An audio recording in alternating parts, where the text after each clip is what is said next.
Welcome to Salon Talks. My name is Ashlie Stevens, and I'm here today with Toya Boudy.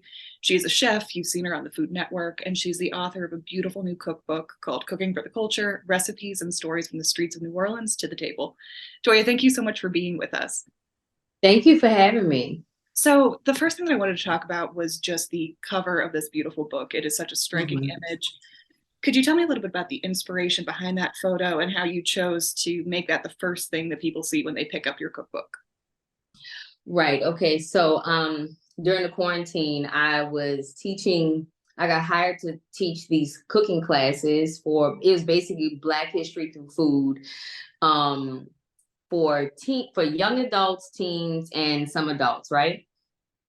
And in the process of that, at the end of the class, I had this little thing that I would do, and I created a little jingle, and it was fun fact. Bet you didn't know this was African. Yeah. It was the corniest thing you could ever imagine. I sung it just like that too. Yeah. So anyway, and I would pick things that would surprise children and just families to strike up conversations at the dinner table about, African history through food, stuff that we just deal with outside of just seeing, oh, well, the peanuts, peanut butter, all that kind of simple stuff, right? And I stumbled upon watermelon. And I said fruits that people use every day that we don't know where they come from or whatever. And I remember my mother was in a hospital at the time, and I was working on the curriculum while I was sitting with her, and she asked me what I was doing, and I was talking about it, and I said, the fun fact is watermelon. And she was like, what? And, for us as Black people, when you see watermelon, it's like at a party, you think about watermelon, you're like, I don't want to be the first person to eat that, and sometimes we don't realize why we're like that. And it's basically a little bit of programming of being ridiculed in those caricatures, right? And when I was explaining this, I was like, Ma, like watermelon is a majestic fruit. Like it grows up into 95% sand, that red clay-like sand in Africa produces this big juicy fruit that has all these like nutritional values and a whole bunch of things. And like I said, people would even gift it to travelers and explorers because you can eat it, you can be hydrated all at the same time. And she said, man, that makes me even want watermelon right now. And that moment happened, and then it gave me a newfound sense of pride. And since that was the beginning of the episodes that I was creating for that class, I said, okay, so I'm going to find something each time, and I just held on to that. But when it came time to doing the book, that image and idea and conversation popped back up because I fought the process of the book so much in the beginning, the whole idea of getting a book and doing another one, the work.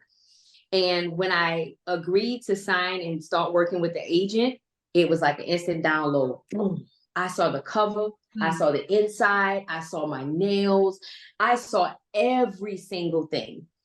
And and they were like, well, wait, the first response for a woman, or especially a woman that they deem as look a certain way, we need to put your image on the front. No, I don't want them to be distracted. Just how I'm gripping the watermelon, I set the intention that it would do like this to people and make people say, whoa, what is this? Yeah.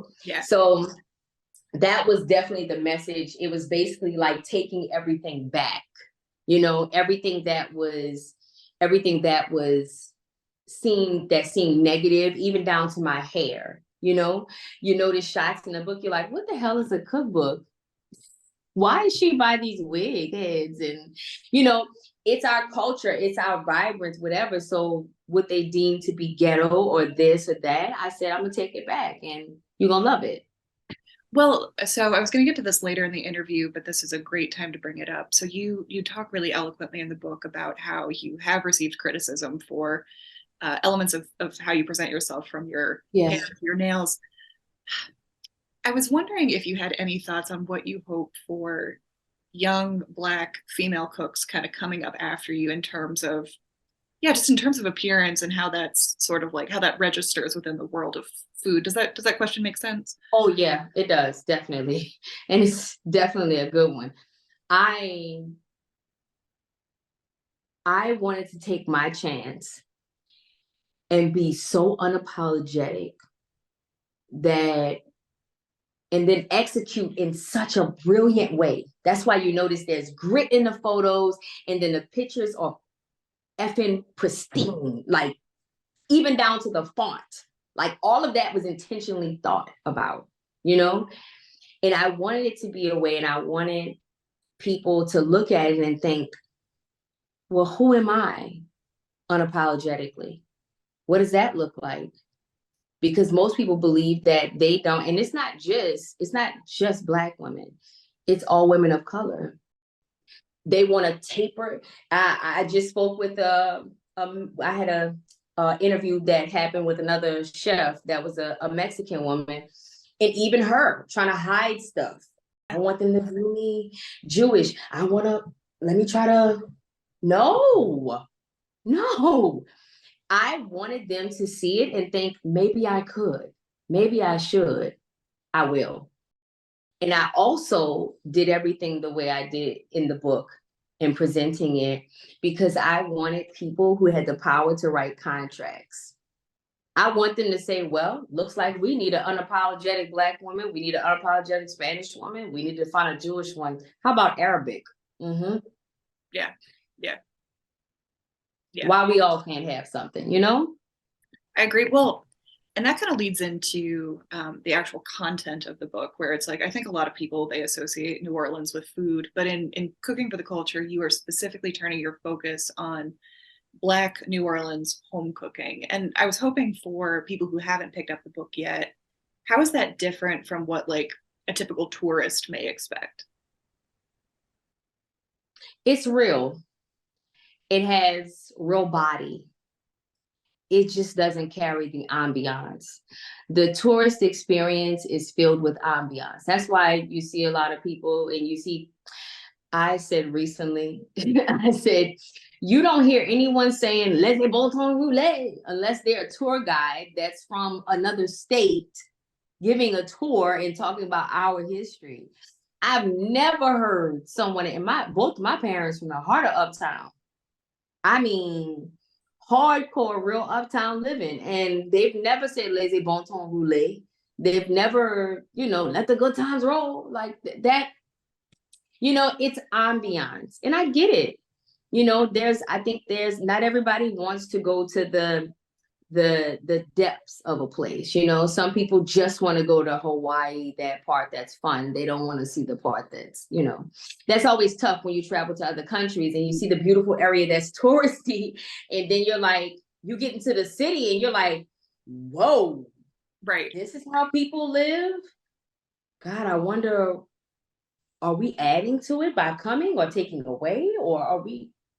I'm telling you, it's a wowing. We just went to Mexico. It's a real thing. Yeah. And when you go outside of that and you see the way they live, and you're like, God, what is the government doing for them? Are they only caring about this part? That's a lot to accept. Yeah. So I feel like with my book, the people who want to see the realness, the heart of why we are and why people come here, and why celebrities, or why people leave cities like New York and LA and come stay here. Why? What is it? It's the warmth that I talk about with my parents that runs through the city. That's what it is. Yeah. And like a real undercurrent in the book was just the importance of family and family meals. That was really, really apparent and really beautiful. I think for people who Thank you. Yeah, have a good relationship with their families, and people who also don't, it's like there's something there. And I was curious, just on a personal level, like, what is maybe one of your favorite meals from the book to cook for your actual family, or people that you consider to be your family? Gumbo. For sure. Yeah. And it's not the cliche reason. It's also, it's a rags to riches meal, for real. Started on tables of the poor, made its way to the tables of the wealthy. But my husband loves gumbo. All of my babies love gumbo. That's the one compliment. Now, no, my red beans compliment. My mama ate my red beans one day when she was over here, and she sat back and she said, "That's damn good." And I knew that, but for an elder who knows the kitchen to tell you that, bring me a container of gumbo, that's a lot. That's a lot. And my favorite meal to cook for them is that, just because I just,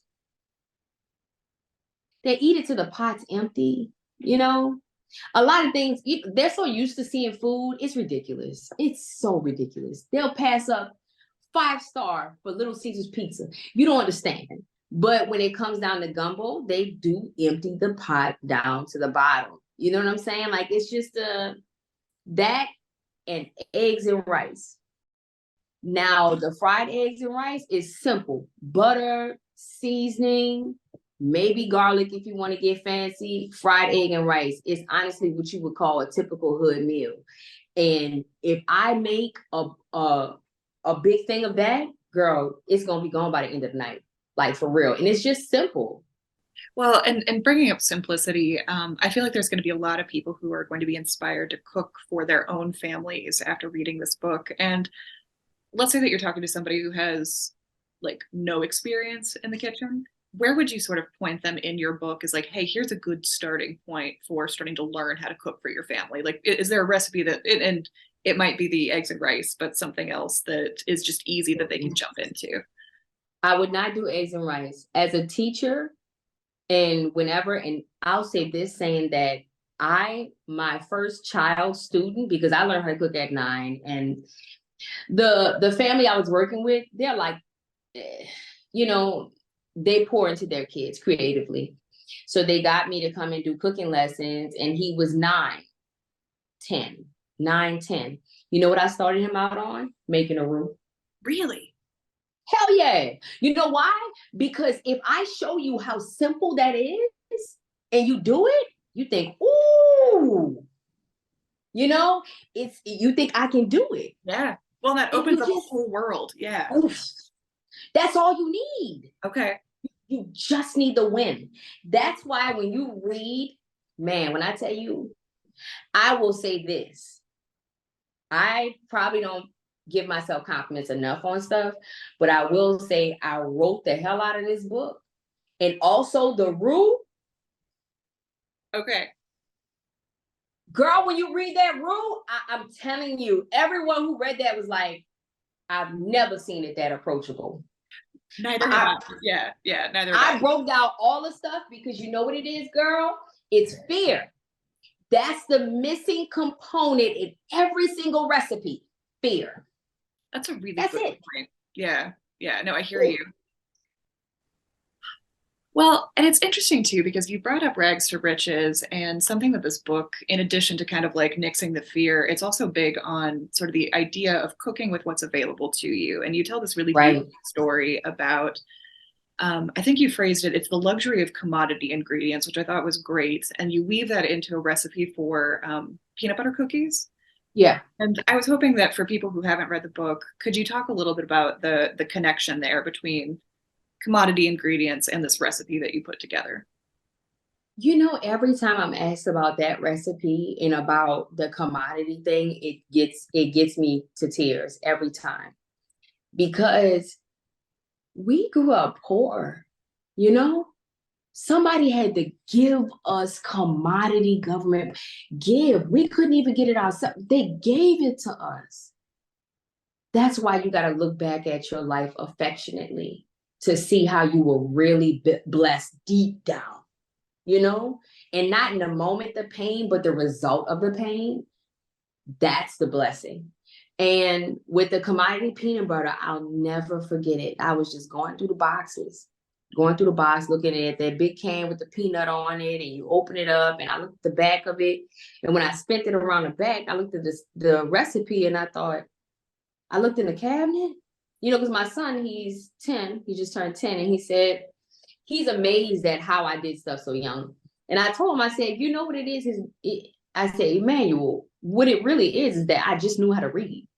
Well, I did have a cooking gift, obviously, but still, I just read, I followed instructions, and I did it.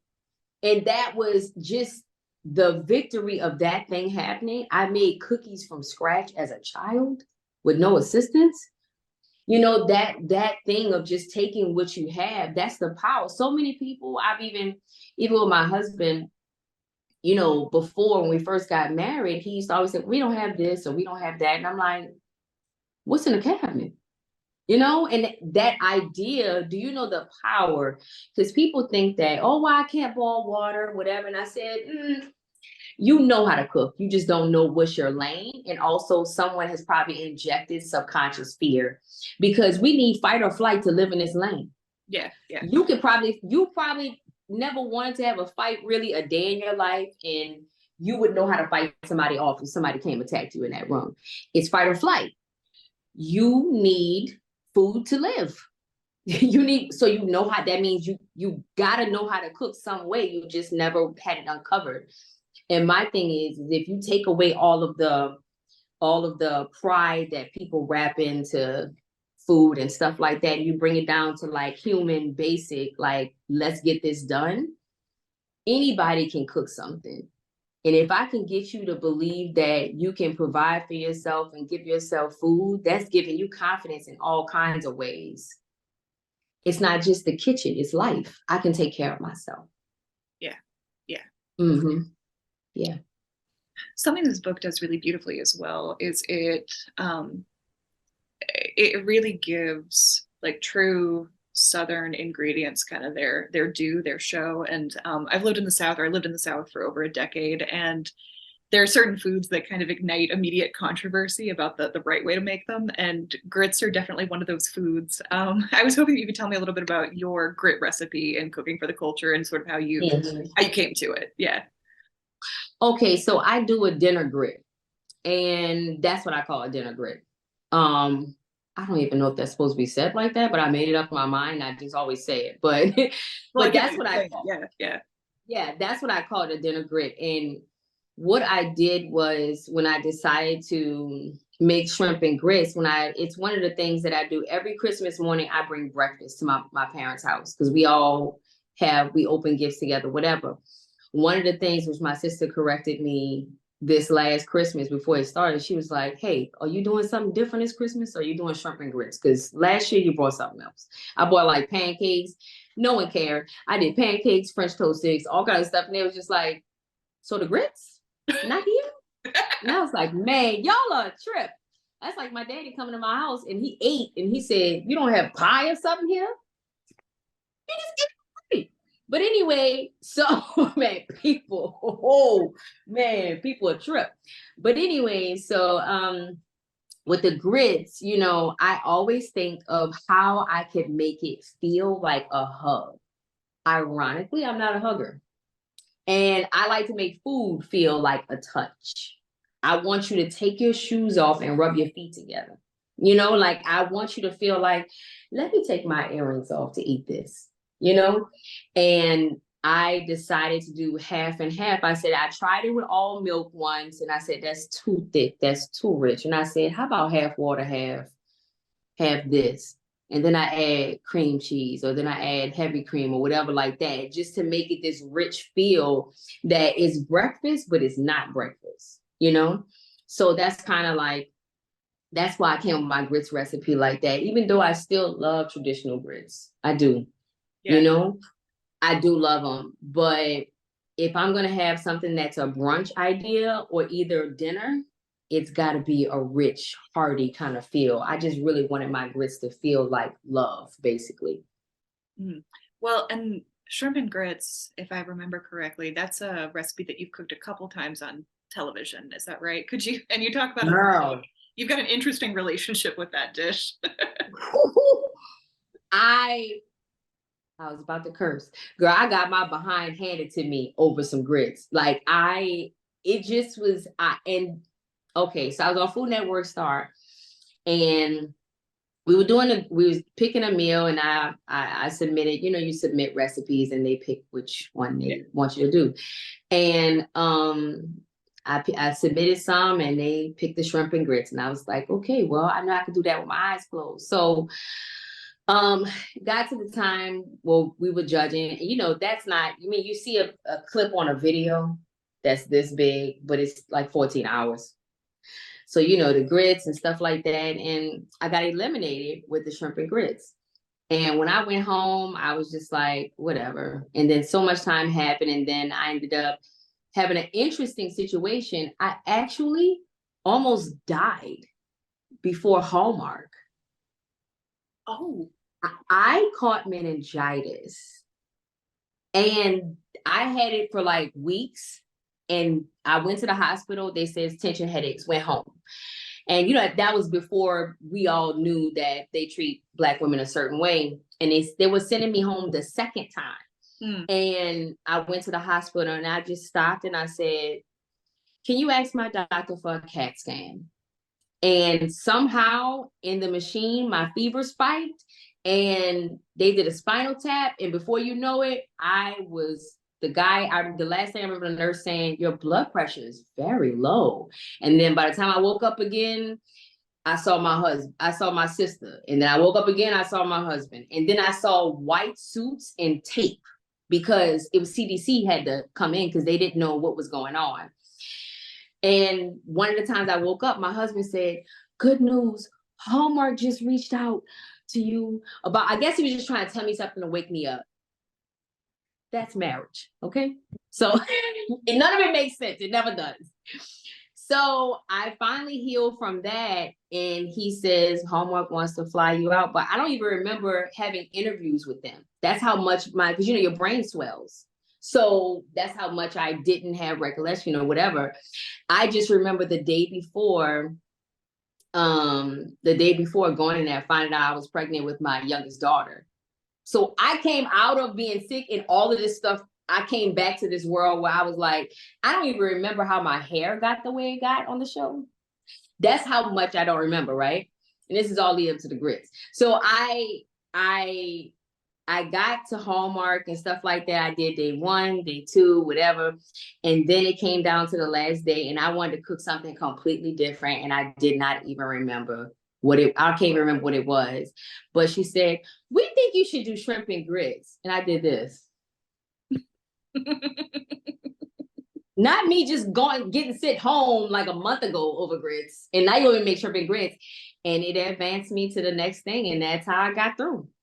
And I was like, damn. But I felt like it was a aha from God, like, what you think? Maybe ashes. What you think? Maybe trash, maybe golden treasure. You just don't know.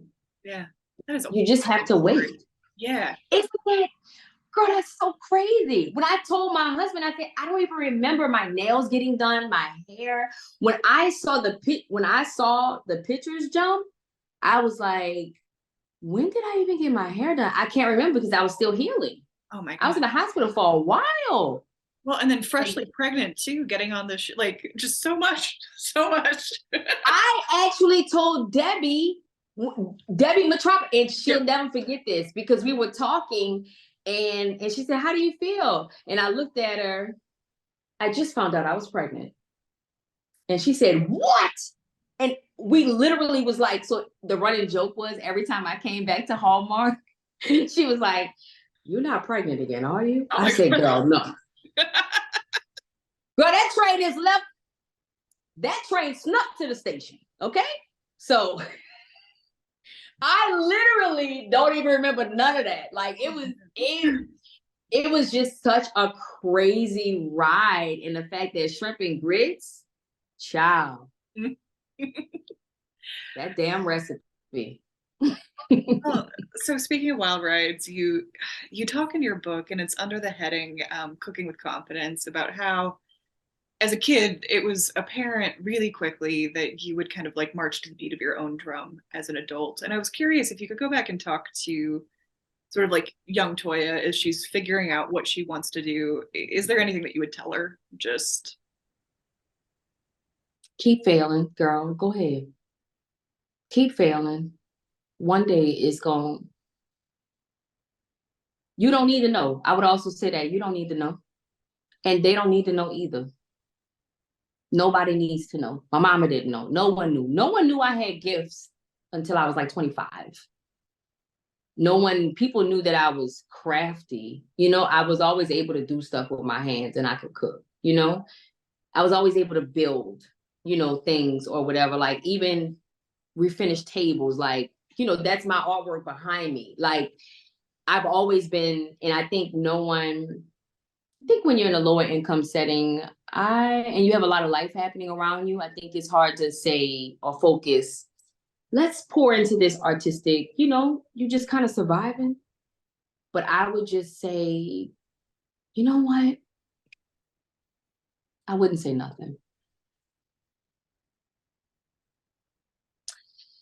There you go. Because I didn't need to know. And I mentioned this in the book, and I say, if I would have known anything, I would have abused it just how I abused the hall pass. So I wouldn't say anything. I would just watch. I wouldn't let her see me. I wouldn't let her see me. I would just probably just watch from a distance. And I would probably just look back at it affectionately and just think. But I wouldn't say anything to my younger self. Because I like where I am. I like who I am. You know, I like where I went. And I mean, there's nothing that I don't regret. You know, I have no regret at all. And I've been through some, I done been through some places. We don't have a bottle of wine for that, but I've been through I've been some streets, some places, some abuse, some trauma, like heavy trauma. And I'm telling you, like every bit of it, I love it. I love it. Well, and it's beautifully synthesized in your book. Again, Toya Boudy, she is the author of Cooking for the Culture, Recipes and Stories from the Streets of New Orleans to the Table. It will be available for purchase on February 7th, and I highly recommend you get it. Toya, thank you again so much for being with us. Thank you so much.